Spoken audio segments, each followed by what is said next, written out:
Hello guys, ako si Hope Malikay. Welcome sa Propesya. Ang sasabihin ko ngayon ay opinion at komento ko lamang ayon sa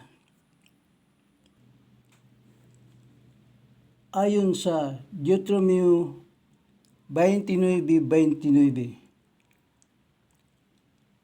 At ito ay isummarize ko lamang para madali tayo. Ang propesya na ito ay ang unang himala na ginawa ni Jesus nung nandito pa siya sa lupa.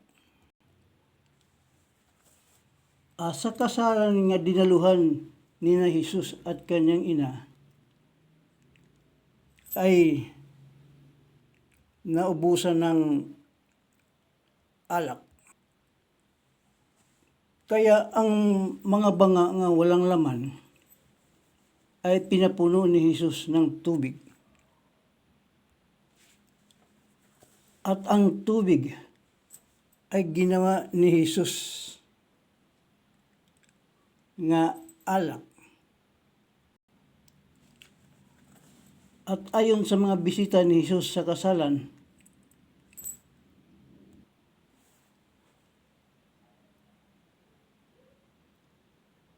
ang alak ay walang katulad at walang kasing sarap at walang kapantay. Ang alak na ginawa ni Jesus ay hinahantulad o hinahambing sa pagkakasal. Sa 1 Corinto 10:4 sabi, ito ay inuming espiritual at hindi inuming pang pisikal o hindi inuming pang pisikal. Ang nagkakasal ay pastor, pare, mayor, hukom at iba pa. At sila'y kinatawan ng Diyos. Ang gamit sa pagkakasal, simbahan, office, at iba pa ay sa Diyos pa din o ang Diyos ang may-ari.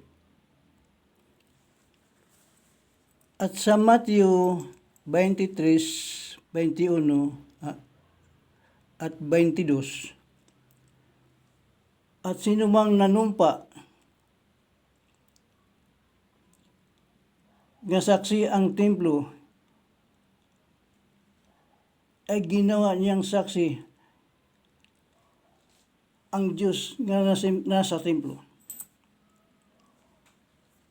At sinumang nanumpa nga saksi ang langit, ginawa niyang saksi ang trono ng Diyos sa langit.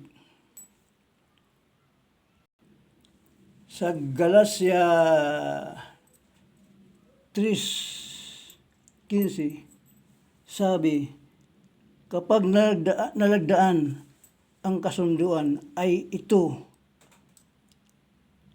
ay hindi na at hindi na mawalang kabuluhan. Note, ang ikakasal ay tao, babae at lalaki at tamang edad. Sila ay nanumpa nga tuparin ang kanilang tungkulin sa isa't isa. Sa 1 Corinto 7:3, dapat ang lalaki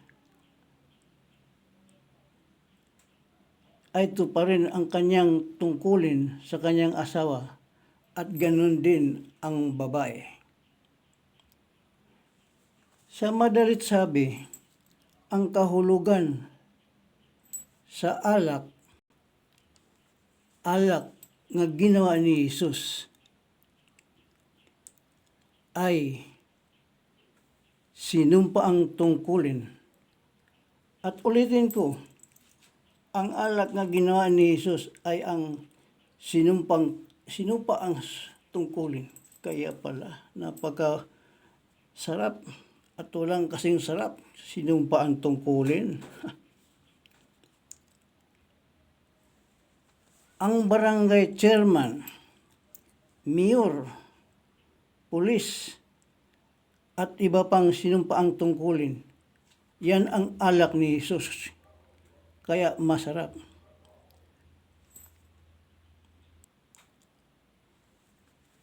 Maraming tao nga nangarap ng magkaroon ng sinumpaang tungkulin.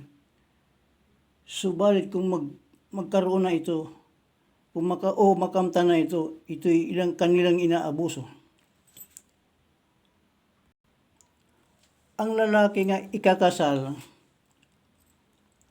dapat suriin ang kanilang mapangasawa o ganun din ang babae o vice versa.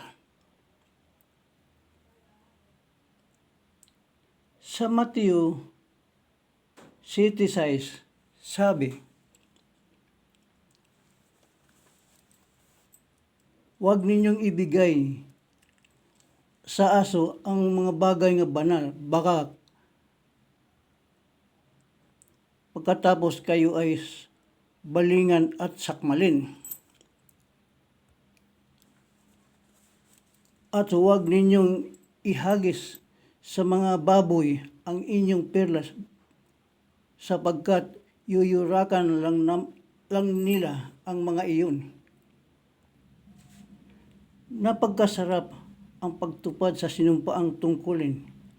Pagmamalaki kayo sa inyong pamilya, kaibigan, at may gantimpala pa kayo sa langit.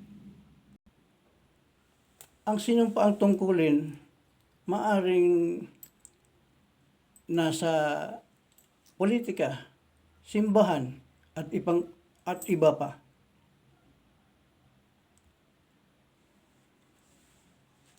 At ulitin ko,